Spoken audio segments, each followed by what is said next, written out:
Okay, good afternoon, everybody. It's a wonderful day for all of us, I believe, today. And my name is Dr. Rishi Kapal. I'm a faculty of people and culture, and it is my privilege today to host such illustrious individuals from the industry. Before we start the conversation, I would like to introduce the host of this seminar as an organization, that is GI Group Holding. They are a global leader in transforming the labor market, and they create sustainable social and economic value. And they believe in ensuring that work environment is fostered, which is enjoyable, and it impacts careers in a positive manner. It's a very big global organization. They've got presence in around 37 countries, 700 plus branches, over 8,000 employees, and 27,000 clients, which is really, really huge for the size of organization we are talking about. And they're globally ranked as one of the largest staffing firms as well. They are strategic members of the World Employment Confederation and Indian Staffing Federation. So they have the finger on the pulse of what's happening in the global and the national ecosystem. Now, over the last 5 years, GI has been launching and producing reports consistently, which are, a relevant element at that time, which can help the ecosystem progress further in certain strategic directions. In 2021, they had launched a report called All in the Mind, which was the state of mental health in corporate India. And I believe it was a time we were really, really grappling with COVID. And then came the 2022 report of All in the Mind, which was the leadership factor, because dimensions were changing in the mutual, hybrid, and the physical workplace. In 2023, I believe after the impact and aftermath of COVID, they released a report called the Safety Net, which was about psychological safety, which became a word of consideration all across the human capital and the corporate ecosystem. And in 2024, the report that they launched became very, very specific and interesting in certain sectors, which was the Great Indian Consumption Story, which spoke about logistics, e-commerce, and retail industries, which I believe we all know have a sizable population of employment for the Indian ecosystem. And today, what GI is launching and what we are talking about today is a dimension which is here to stay, and the impacts are here to accelerate, which is the multi-generational edge. How does that shape tomorrow's workplace? So today, when we are a part of this conversation as panelists, speakers, and attendees, we ourselves are spread across multiple generations. So there are these conventionalists, which probably I would align with, and then you have the Gen X millennials and Gen Zs. And now I believe that a new generation has been called as Generation Alpha. So we are not stopping. We have now started from Z, going back towards A. And each generation brings its own values, experiences, and most importantly, there are expectations. So the dynamism and the complexity of the workplace is increasing manifold as we speak at this point of time. And all the leaders in the organizations have now a responsibility to address productivity and collaboration with all these generations working together. So this is not generation 1 and 2, this is generation XYZ, conventionalists as well as alphas coming up. And what we have experienced so far is that all generations have differentiation in terms of work style, career expectations are very different, and communication preferences are different. Why I'm highlighting these words is because when the industry leaders talk to all of you, they will be touching upon them in depth on how do HR professionals and students probably look at evaluating themselves on ability to be handling multi-generational aspects. And needless to say, artificial intelligence, machine learning, and intelligent automation are no longer specializations. They are integrated horizontally in the way we work. And while the career timelines are a bit unchanged in terms of what we call as the end of a career and people are looking at retirement planning, the leadership styles have changed, work culture has changed, and the definition of office has changed. This is again something that we will hear from all the illustrious leaders that we have over here. So this report, which is being released by GI Group, which will be provided to the audience at the end of the session, will provide those expert insights, valuable guidances to ensure that with the inputs of the industry leaders, generational inclusivity can be addressed, and what are the right ways of mentoring and continuous learning in the workplace. So this is a brief about the organization which has brought this webinar to us and what are we expecting in the time to come. And it's my sheer pleasure to introduce the speakers to all of you. So I begin with welcoming Simin Askari. Thank you for joining us, Simin. A pleasure having you here. And Simin is a Senior Vice President of Corporate HR and Business Excellence at DS Group. And I'm sure people will be so happy to hear both the words together, HR and Business Excellence. I mean, your profile is so illustrious. You've been relentlessly working towards aligning HR with growth strategies across various sectors. And you've got experience across 3 decades in media, retail, and manufacturing. And with your specialization in strategic HR, including workforce planning, succession planning, training, and performance management, you have also led the implementation of business processes, SOPs, and workflows to enhance the operational efficiency and performance standards for organizations. A pleasure to have you here, and we are all excited to hear your thoughts and views in the immediate future. Now, allow me to introduce Vibhooti Gupta to all of you. And Vibhooti is the head of total rewards for Asia Pacific at Lenovo. And Lenovo, I think, is in most houses the first screen somebody sees now. So, an organization in the forefront of the digital revolution as well. And she's a people development leader with expertise in compensation, talent management, and business transformation. Vibhooti is driving compensation across 12 countries. So imagine 12 countries and multiple generations itself is a mix of complications which she's solving on a day-to-day basis. And she's led initiatives like career fairs and sales certification programs. And including her experience with the merger and acquisition of Motorola that happened with Lenovo, she has been instrumental in that from the people management perspective. She's an award-winning leader and a mentor, and she's right now pursuing an ICF ACC coaching certification, which you all would know is a very globally renowned and respected certification for professionals. And she is an MBA from Symbiosis University in Pune and a BTech in computer science. Vibhooti, thank you very much for joining us here. And in a minute, we look forward to hearing your ideas and opinions about this multi-generational aspects. Pleasure. Thank you. And let me move on to Suraj Agarwal. Thank you, Suraj, for being with us here. And he leads the global leadership development at Nasdaq. And he's a passionate professional who specializes in leadership development, diversity, and inclusion. And he's a practitioner of D&I. He's the first Indian global co-lead of Nasdaq's LGBTQ plus network, the Open, what they call it, and he also leads QONET, which is QONNECT, which is a community of LGBTQ professionals. And his expertise lies in learning interventions and talent management. And Suraj also champions DEIB initiatives and creates safe spaces for LGBTQ plus inclusion, which is something which the society is also aspiring to move towards very, very fast. He is recognized in HR 30 under 30 in 2023 and is currently pursuing an executive postgraduate diploma in organization development from Tata Institute of Social Sciences. Thank you very much for being with us, Suraj, today. And thank you. As with all the other illustrious speakers, we look forward to hearing your views.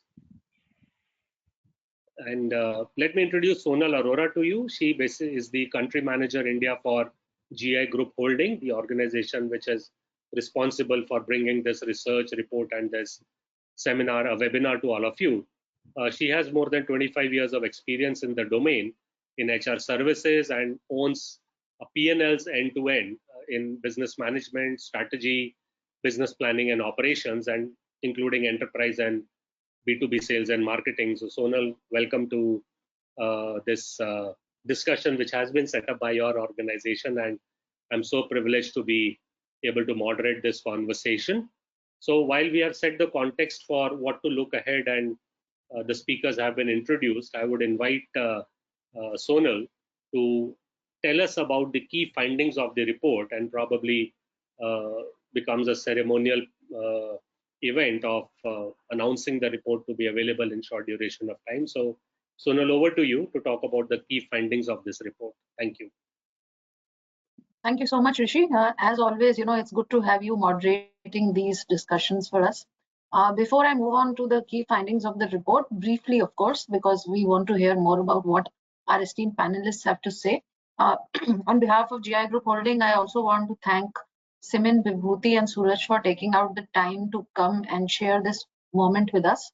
Uh, as I shared, I think we are more interested in what, and the audience, I am sure, is also more interested in the dimensions and the experiences that our panelists bring today for us. But I will share in brief some of the key findings. And of course, once the event is over at 1 p.m., we will also display the link from where the report, the detailed report, can be downloaded, which is essentially GI Group Holding website.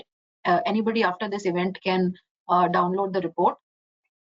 So before sharing some of the key findings or the data points that the report might draw our attention to, let me share a context as to why we decided to opt for this topic this year. Rishi, you covered in detail the various initiatives GI Group Holding has done in the past in terms of some of the topics that we chose for our previous years.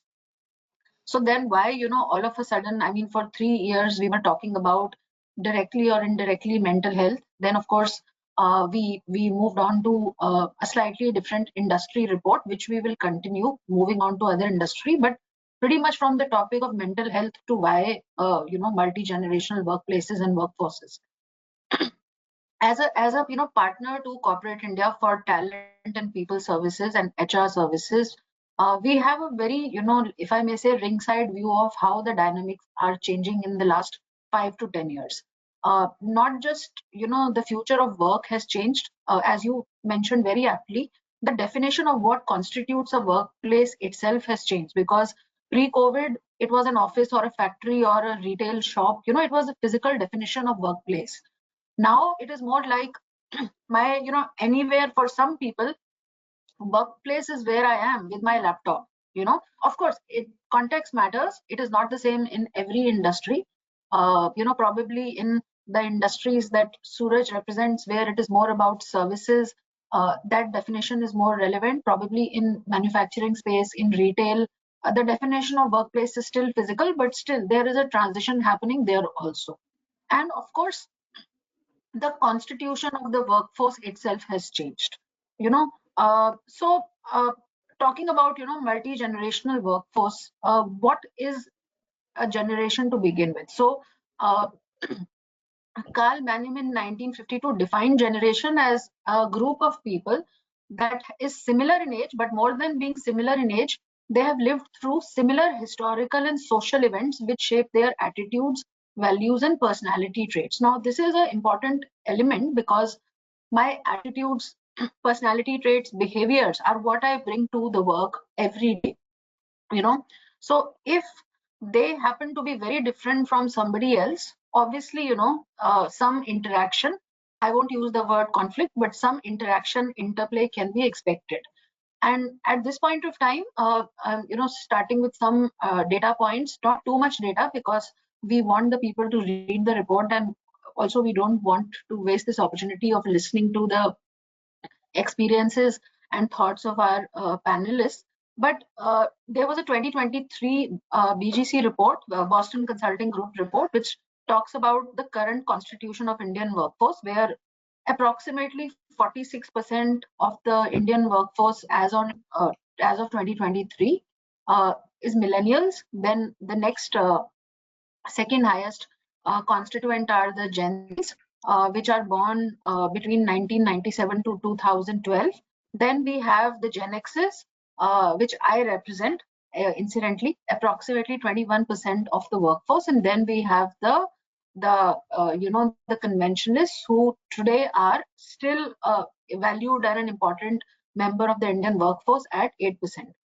Uh, 5 years from now, and you already anticipated what I wanted to say, Rishi, 5 years from now, 2023, 2030, we will also have the generation alpha coming, and the conventionalists will not be completely out of the, play, which is a good thing, because as age increases, the average age increases, retirement ages are also extending, it is no longer, we are no longer living in a scenario where people want to retire fully at the age of 50. So we will literally have 5 generations working together. Now, this will bring its own set of challenges as well as opportunities, so when we spoke about people having different experiences, values, and more than anything else, having more than different expectations. That is what will make the workplace very dynamic but also more complex. So looking at some of the key findings of the report, I will only cover some of the highlights, and then of course I will request everybody to download the report for the slicing of within the generations. But so it comes as no surprise to us that uh, the importance of work changes with each generation. So work is valued perhaps most as an element of life by the conventionalists, where as many as 94% of the conventionalists say that work is one of the most, if not the most important part of their life. With age reducing, this percentage also reduces. This is almost a linear progression that we see. Next are the Gen Zs who say that Gen Xs who say that work is one of the most important elements of my life at 78%. For millennials, this percentage is 61, and for Gen Zs, this percentage is only 39. They seek purpose beyond work. It's not that they are saying that work is not important for us, but it is about, is it the most important or even one of the top two? Perhaps not. They look at a broader definition of life and purpose beyond work. So this is obviously something that we cannot ignore, because when we talk about people bringing their 100% to work, of course we have to bring our 100% to work, but to what extent should we expect them to work without getting into controversial zone, 90 hours or 100 hours? That is something which we have to see. The importance that they attach to work may be very different from the importance that I attach to work as a generation X individual. Then obviously the next element is no surprise. Work-life balance is a priority for all generations, but obviously generations Z and millennials prioritize it much more, whereas recognition is prioritized more by generation X and conventionalists. So there again we see a little bit of difference in priorities. Now moving from differences to similarities, interestingly, and perhaps this is also a reflection of the times that we are living in, all generations find it difficult to maintain healthy boundaries between work and life. If there was one factor which was common across all generations, it was one of these as key ones, where only 31% of employees overall are able to set healthy work-life boundaries. In this also, millennials manage the best, but it's not a big percentage in itself. It's 47%. So 53% of millennials also agree that they struggle to set up healthy work-life boundaries. And of course, for other generations, this percentage is worse. It is the worst for the Gen Xs, where I think only 16% say that they have been able to set up healthy work-life boundaries. This could also be a reflection of the fact that probably at this point of time, majority of the leadership roles belong with Gen Xs. So the conventionalists have probably moved outside the working age, or some of them are still leading organizations, but the percentage is low. And the Gen Zs and the millennials are yet to reach the top leadership, echelons. They are still maybe a few years away. So the leadership roles are mostly occupied in most organizations by Gen Xs, and that's where I think they struggle to maintain healthy work-life balance or have clear work-life boundaries. There's also a difference in terms of the communication styles. So again, no surprise there, but the starkness of the difference is what we should reflect on.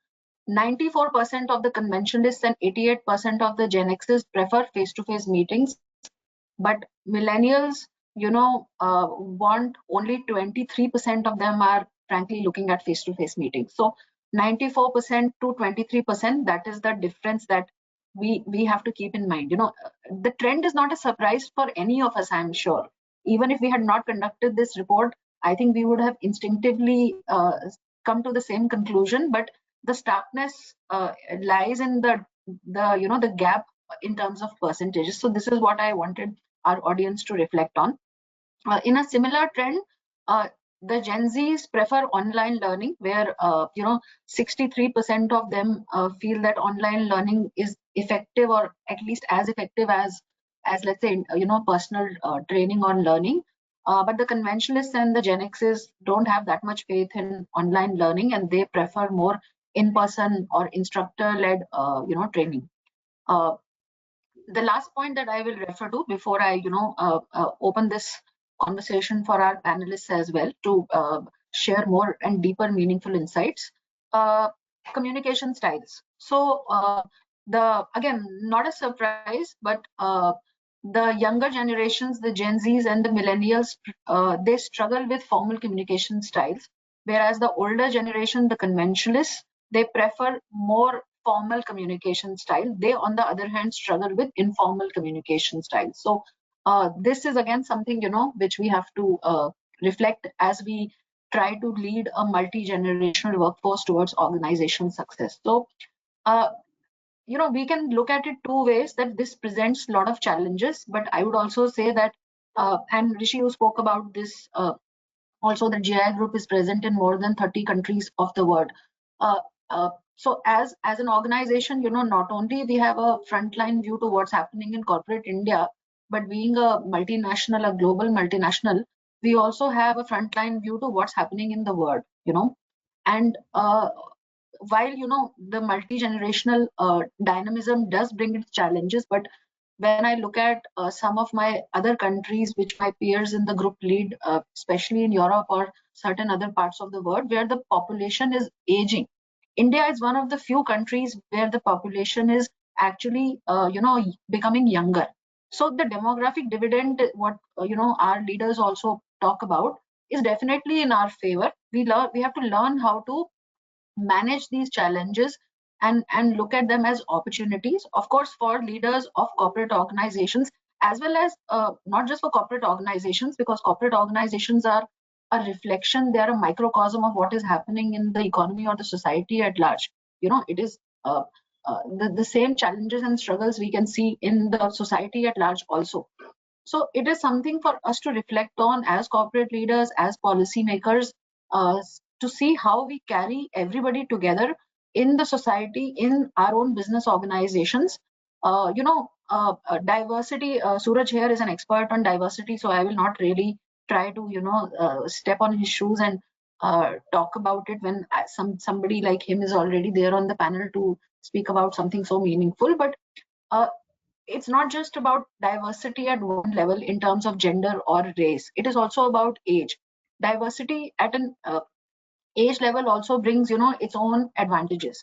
Experience has its own strengths, and innovation and a different approach of looking at things which the younger generations bring have their own advantages. So I think we have to learn how to coalesce and bring all these advantages together and take it from there. So back to you, Rishi. I think let's hear what our panelists have to say, and more details, of course. I will request everybody to download the report at the end of the webinar. We will share the link. Thank you so much, and pleasure hosting this conference or this webinar on behalf of GI Group.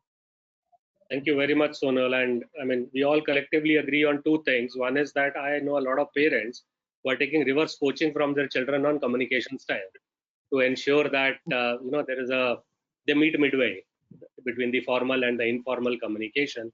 And the other thing which we will listen from the panelists also is that what is the definition of leadership now?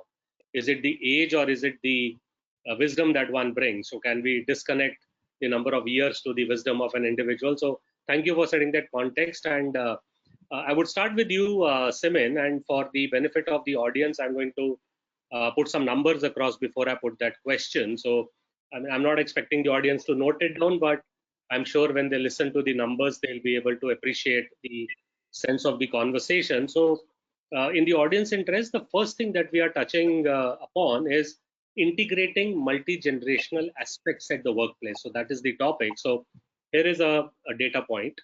So 59% of employees, as per the uh, conversation or the data that was collected, feel they're positive about multi-generational teams, but the enthusiasm varies across generations. So 86% of Gen X and 63% of the conventionalists, they welcome cross-generational collaboration, but only 39% of Gen Z actually welcome cross-generational collaboration. So our question to you, Simin, for the benefit of the audience is, how does the organization in today's context define their traditional work culture?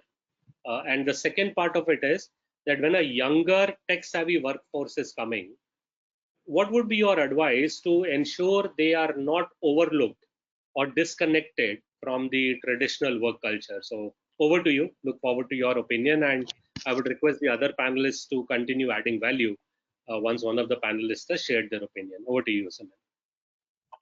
Thank you so much, Dr. Rishi, and thank you so much, Sonal, for setting the context of this webinar. Interesting question. I think, first of all, we need to understand what do we mean by a traditional work culture. You know, a traditional work culture is something that is sort of shaped by these long established values, the leadership styles, or the workplace norms that have been evolved over a long period of time, right?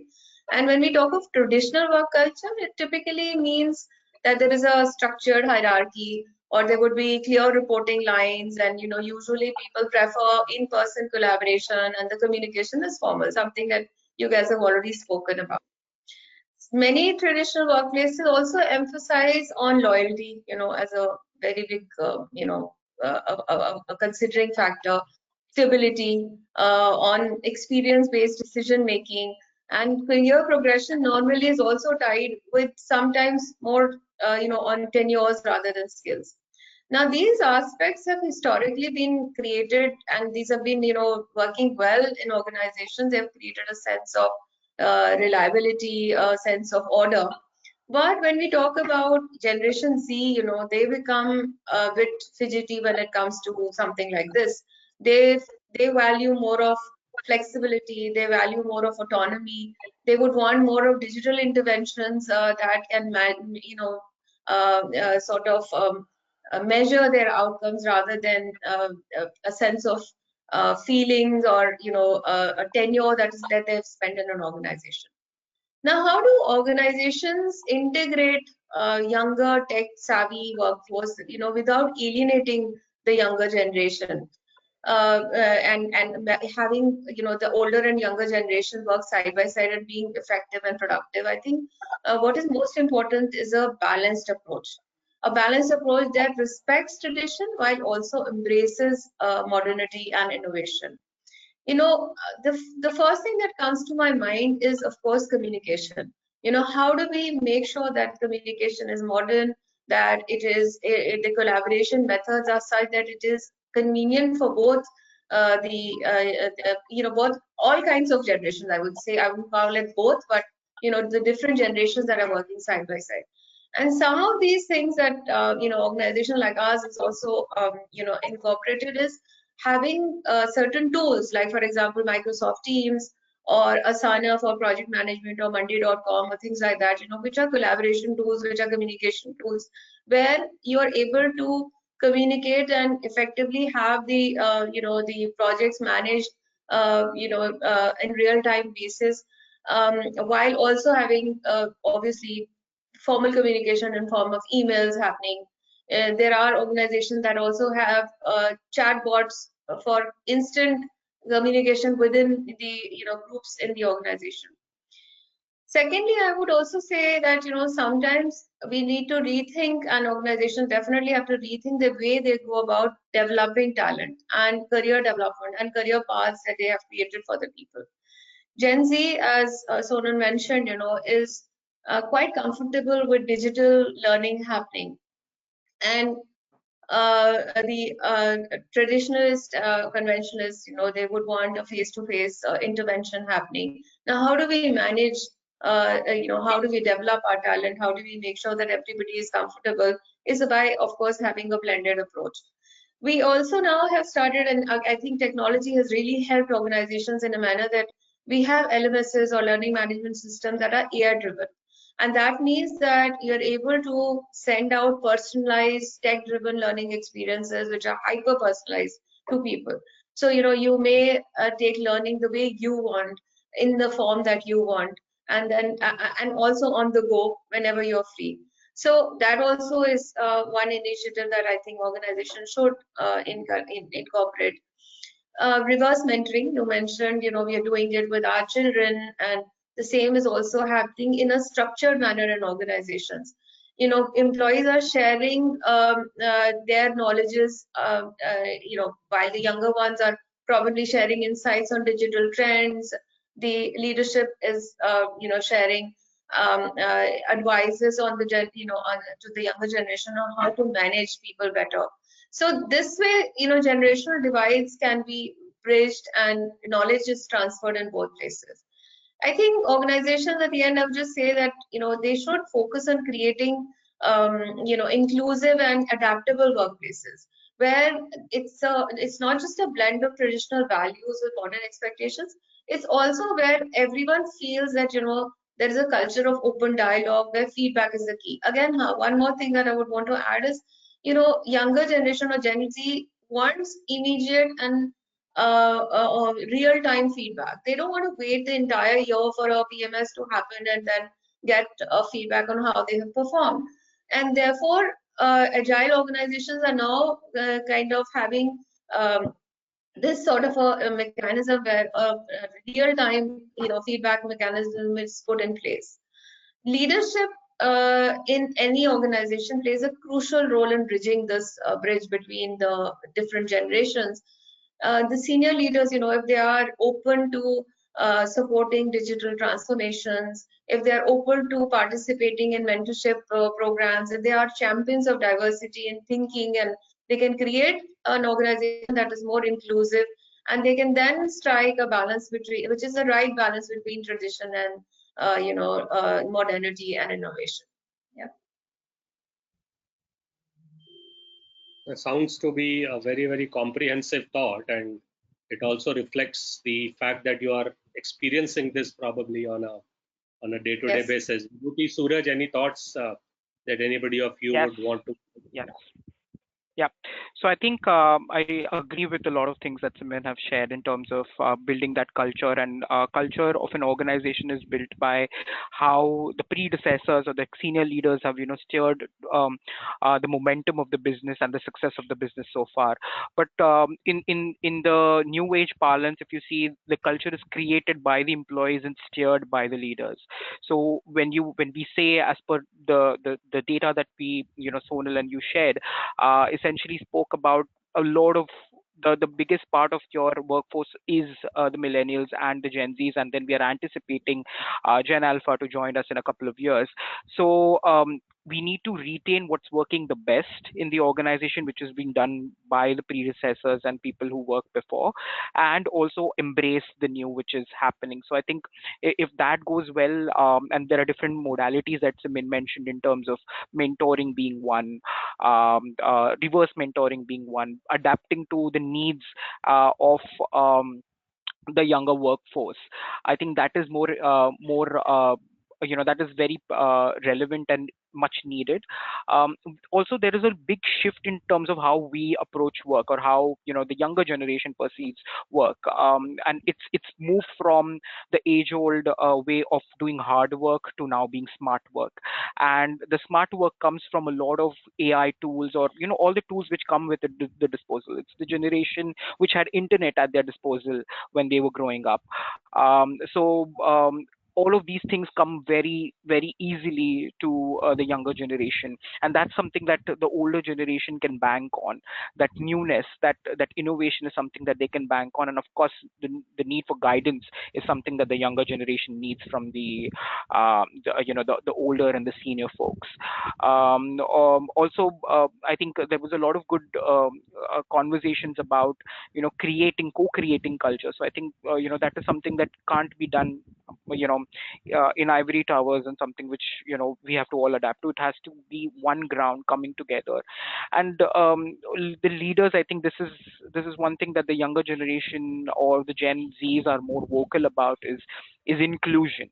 It's not about being diverse. It's about being included, feeling psychologically safe, making a platform where they are heard, where they're cared for, and they're very bold and assertive in terms of having that seat on the table where inclusion is found, is important, and is something that all leaders are aligned on. So I think that that's something that the younger generation essentially talks about, and there's a lot of need for inclusion in cultures in the organization.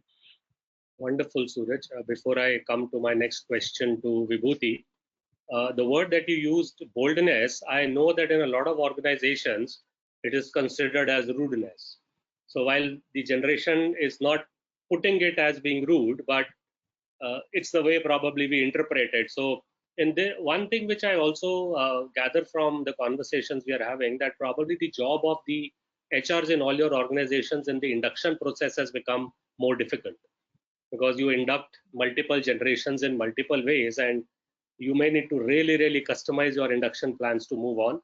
And as Asanya and MS Teams was spoken by Simin, a lot of companies are also putting Kahoot and Word Cloud just to engage and entertain their new generation into the ways of working. But wonderful thoughts, but I still would go back and think about the boldness to rudeness balance on how does one generation look at it as compared to the other. So Vibhooti, the question to you again, it's the connotation of this question for the benefit of the audience is hierarchy and leadership in multi-generational contexts. So fewer generations like Gen Z, 14%, and Millennial, 27%, they feel comfortable engaging with senior leaders directly.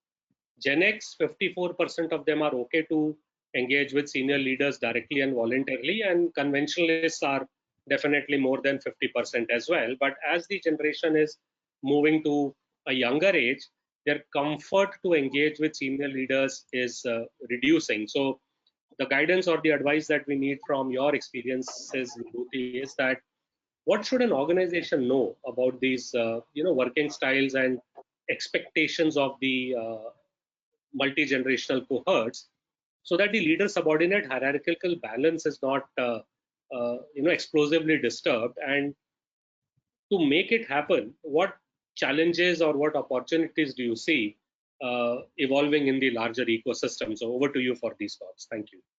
Sure, thank you, Rishi. And I'll just start with saying a simple scenario that I faced the last week. We saw two employees resigning.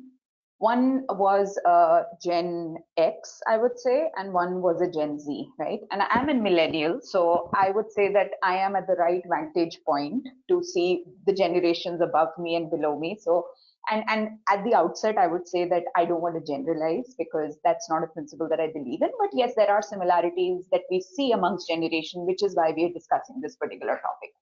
So the employee who is the more experienced one, when he resigned, he's based in Gurgaon and his manager is in Mumbai, and he said that Vibhooti, I took a flight and I went there and informed my manager that, hey, I've spent so much of time and I'm deciding to move on. Let's have a face-to-face conversation, and I decided to do that myself. It's like, great, that's that shows your camaraderie between the manager.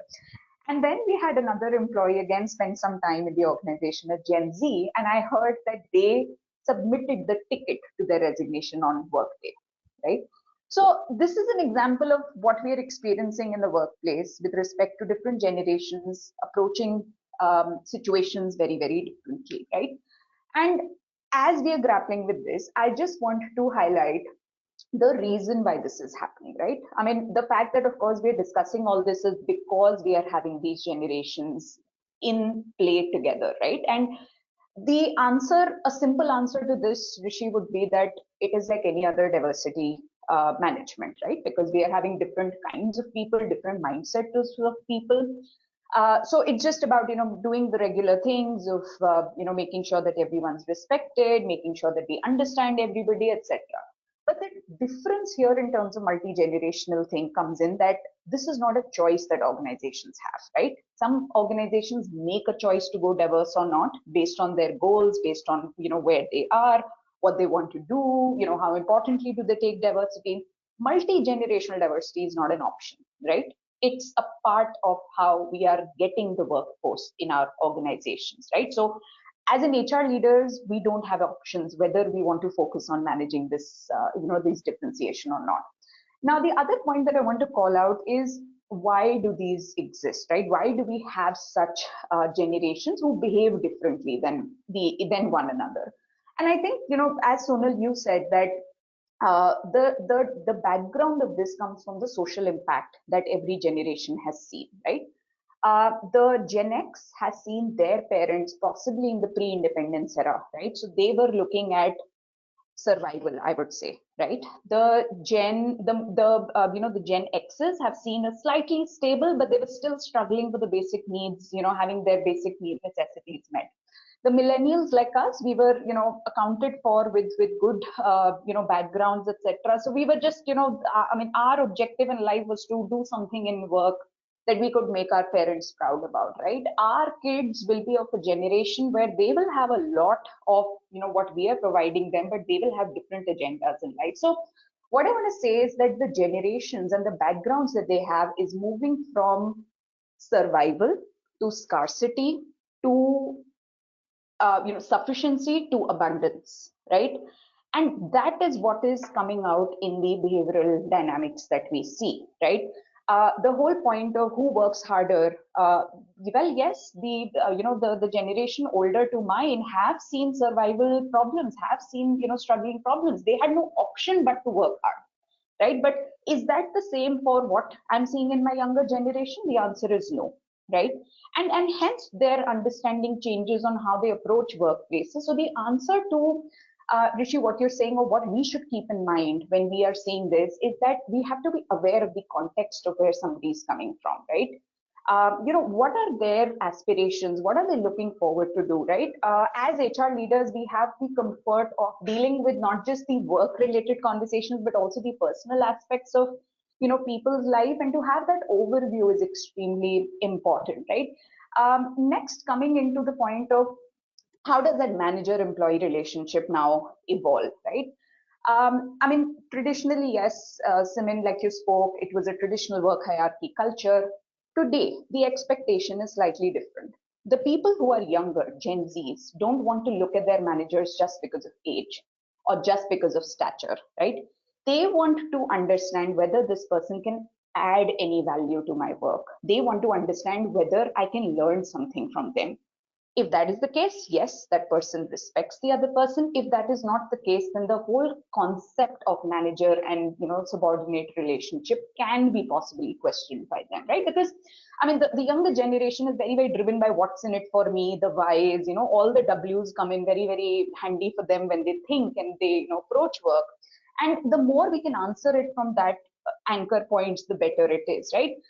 So that's how that relationship is going to change. That unless and until a manager can show that they are able to add some value. Of course, I respect the fact that leadership is just not about making somebody learn. It's about influence. It's about an aura that somebody carries about themselves, and that of course develops over a period of time. But in the space where we are so in the moment of what can you teach me today? What do I learn today? It's the little learnings of every day that matter to a younger generation, right? Similarly, on the opposite side, from a leadership perspective, they might have earlier given more respect maybe to the people who were closer to them and said that, hey, okay, if somebody is junior, maybe I don't want to have a conversation, or there is no need for a conversation, right? But that also is now changing, right? The younger generation wants to feel heard, they want to feel seen, they want to feel respected, which is absolutely the right thing to do, right? So the leadership then has to approach it from that perspective again, that we are not here serving a stature or serving a position, right? We are here to, it's a concept of servant leadership, right? It has to come in perspective of how can I make myself be available, number one, not be looked at as, I'm some leader sitting in a, in a chair. How do I be approachable to the person? How do I be authentic, right?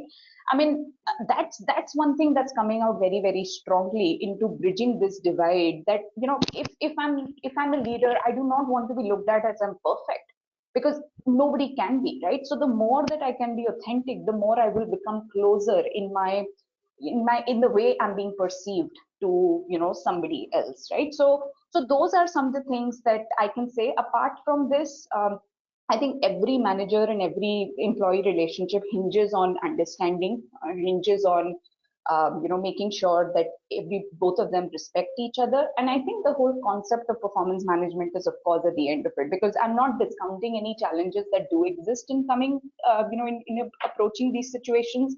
People don't understand, people don't, understand the ways of working, etc. But the fundamental pieces of performance management have to remain the same while we keep on adapting to each other's styles. So that's wonderful, Vibhooti. And I picked up a few things. One is that, survival to sufficiency to abundance. I think the external social fabric of the new generation also impacts their opinion about the workplace, on where it is headed. But this point that you mentioned on a manager's need to earn respect by actions, not designation, I think is going to really, really become an element at the forefront, where I cannot sulk as a manager to say, just because I have got experience, I should be respected by everyone.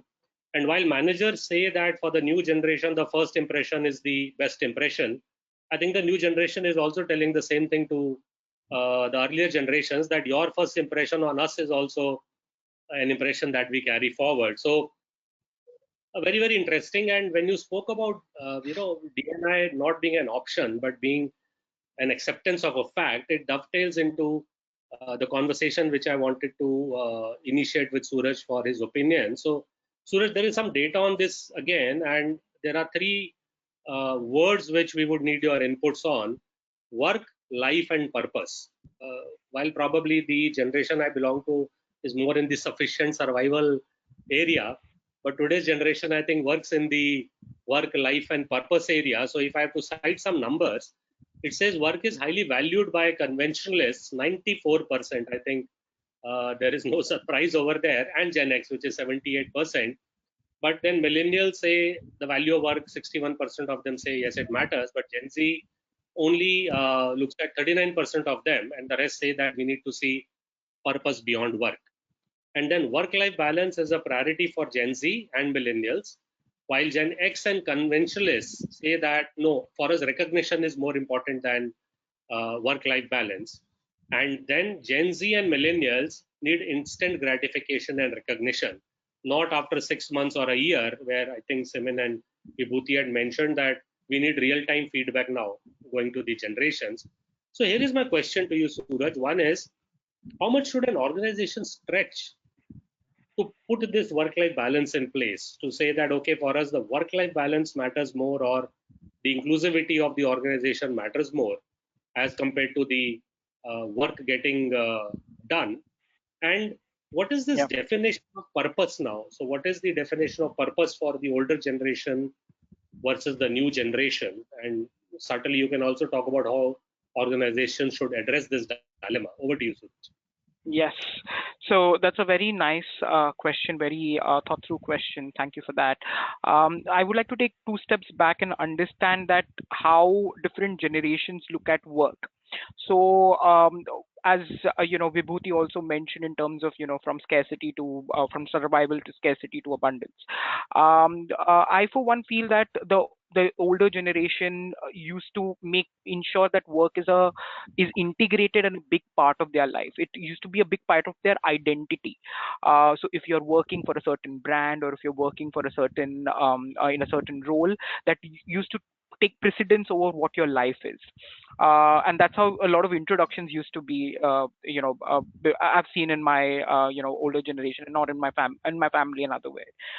Now the way I look at work, if you ask me, is that work is a part of my life. I'm much more bigger than just my work.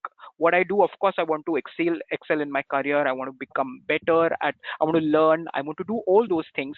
But again, it's a part and an aspect of my life which interacts with other parts and aspects of my life, which is relationships, how I'm giving back to the society, what is my stance on the worldview. So we are now global citizens. We are no longer citizens of a particular country or a region.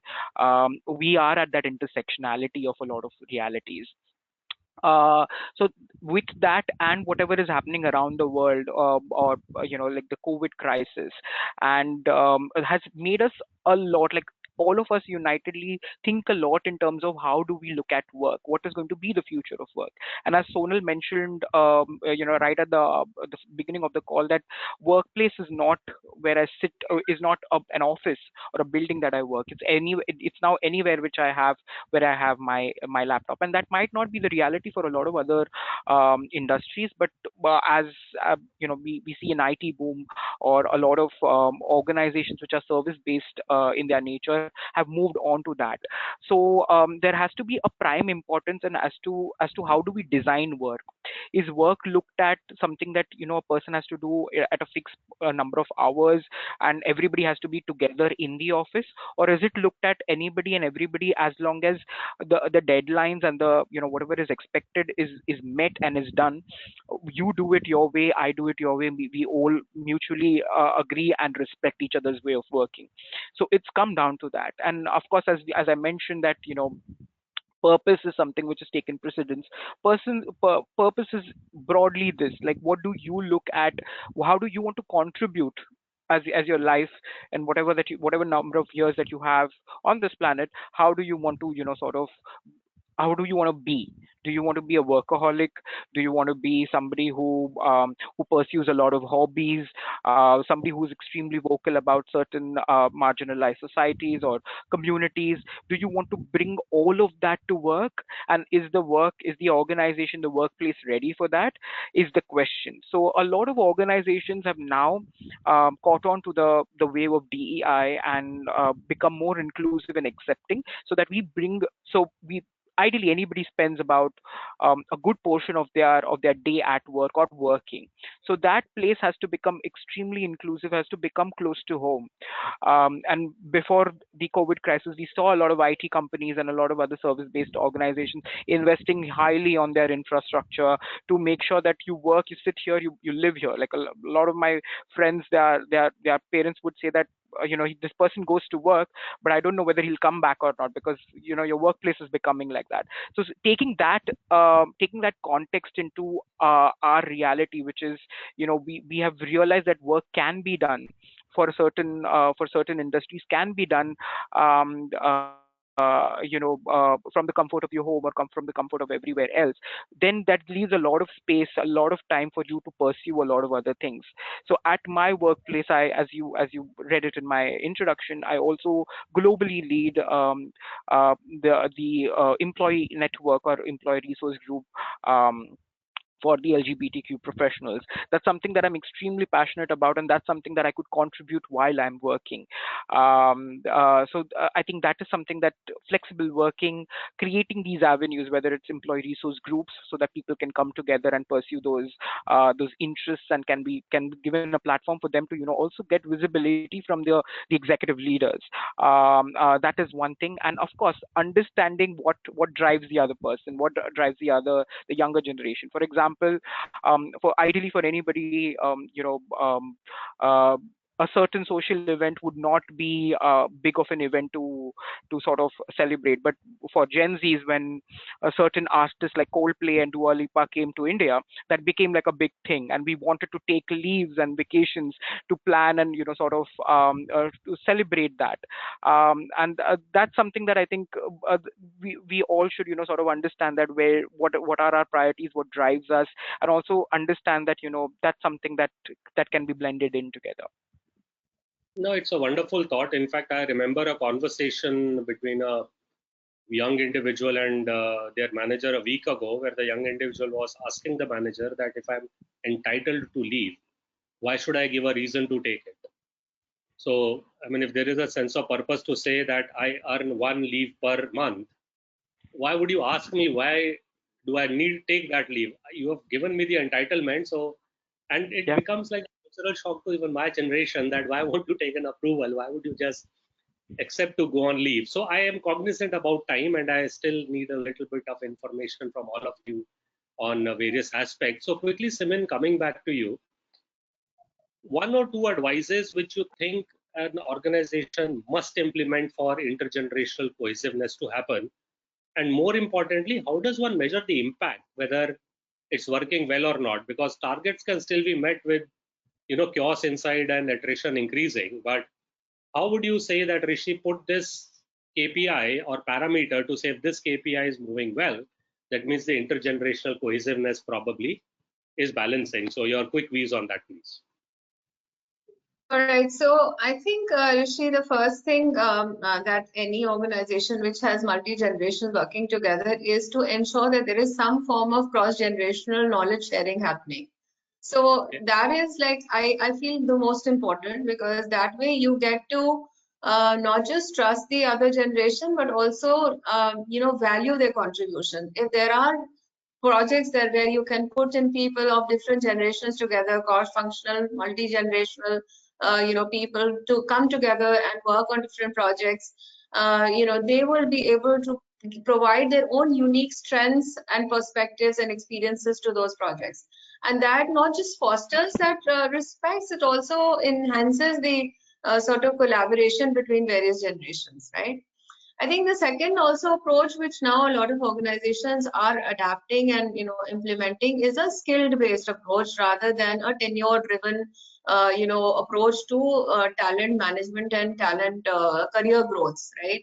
So a lot of reskilling, upskilling programs are there, even for leadership, senior employees or leadership roles as well, because there are a lot of things which are very new. I remember a time when one of our very senior leaders was given some sort of reverse mentoring by one of the juniors and learned a specific digital platform, how to navigate through that. And he was thrilled to bits, because he never thought that he was going to be able to do that. So I think, again, a lot of our L&D programs are also targeted towards reskilling and upskilling.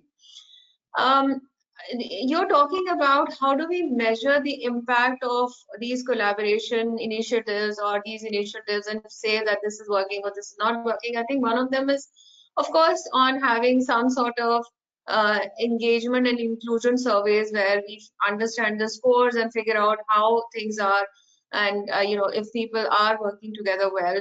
Second is also looking at the team performance data, especially on projects where you have put in different generations. Are you able to see that are they performing better, or if it is if it is a single generation sort of team working on something versus cross-functional, cross multi-generational teams, is there a difference there? Also looking at how are we retaining people, what are the promotion trends happening, if there are if they are monitored well, then we understand that if younger generation is getting spending time here, if the promotions are happening not based on tenure rather than on skills, then I think these are the matrices that HR can track and figure out whether things are working or not. Yeah. Thank you, Simin. I also hear you saying that if a younger individual is leading a team, it should become an acceptable practice. So it should not become more like an ego barrier to say one generation should be leading the other. So thank you for that. Quickly coming to you, Suraj, before I ask Vibhooti about her opinion on the matter. We discussed about communication challenges, that the newer generation probably works more informally than the older generation. And in terms of putting the mix of diversity and inclusion in the fold as well in communication, what kind of an advice would you have for organizations to ensure that communication bridges are not burned and communication issues do not become a reason for work to suffer when multiple generations are involved? And the diversity and inclusion aspect of it. Yeah, I think that that has a lot to do with the technology that you use. So, as we know that the younger generation is very savvy with the technology, and the formal way of communicating would be more like in person. Could be perhaps doing it in person and discussing, or getting everybody together and discussing it on one common forum. I think that if you tweak your communication to being more friendlier and not more commanding, I think how you communicate and what platform do you use to communicate matters a lot. And also, I think if you go a little meta, it also depends upon what kind of relationship that that what is the kind of rapport that you share. So if there is a lot of sternness and the kind of the relationship is like you sort of I have like a certain way of speaking, and you are supposed to abide to what I say, then I think that there will be much more challenges that would come in. So perhaps easing and building a bit of rapport, understanding where that other person is coming from, how does he like to be communicated, or they've communicated, is something that is essentially very important. And I feel that it would also, when the older generation would understand that certain calls and certain discussions can be an email instead of a call or a meeting, then I think we would ease up a lot of time to do much fruitful work as well. So yeah. So again, it's interesting. I observed an organization where a new joinee is actually asked on their preferred communication method. So it's very rare I've heard an organization actually asking new joiners, and the manager, who's probably my age, is also saying that, okay, these are yours and these are mine. Let's come to a common platform, because ultimately work has to go on. And that expectation of I have sent a message and a response must come in 10 minutes is also getting questioned in the multi-generational context, because who sets that timeline has become very, very important. So I believe organizations have also realized that communication is just not a buzzword. Failure in communication can make a long-term impact in the way organization behaves. And Vibhooti, my last question to you is that if there are multiple generations and coaching and mentoring is needed in the multi-generation context, look at the newer and the older generation, what would be the coaching areas or coaching topics that you would recommend organizations to adopt when it comes to the older generation and when it comes to the newer generation? Sure. Rishi, I think coaching and mentoring is, according to me, the base of organization development, right? So that's why I cannot overemphasize on the importance of them enough.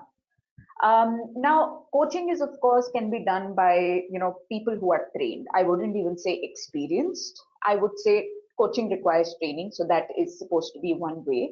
And mentoring can be both ways, interestingly, right? So I represent Lenovo, and we are a technology company, which means that from a business side, we are dealing with the cutting edge technology every day. We are having challenges where, I mean, not a challenges, I would say an opportunity where we're not using AI, we are creating AI for the world, right? We are creating the devices that AI uses for housing it, right? So, which means that we have to be the absolute fag end of where the future lies, right? And like with any big organization, the leadership team is mostly the Gen X leaders, right? So how do we inculcate that information flow on what's going to happen in the future of technology, and hence the future of the business world, to the leaders who might be from a different generation? We started a reverse mentoring program, like Simin said, and that has been hugely successful about it.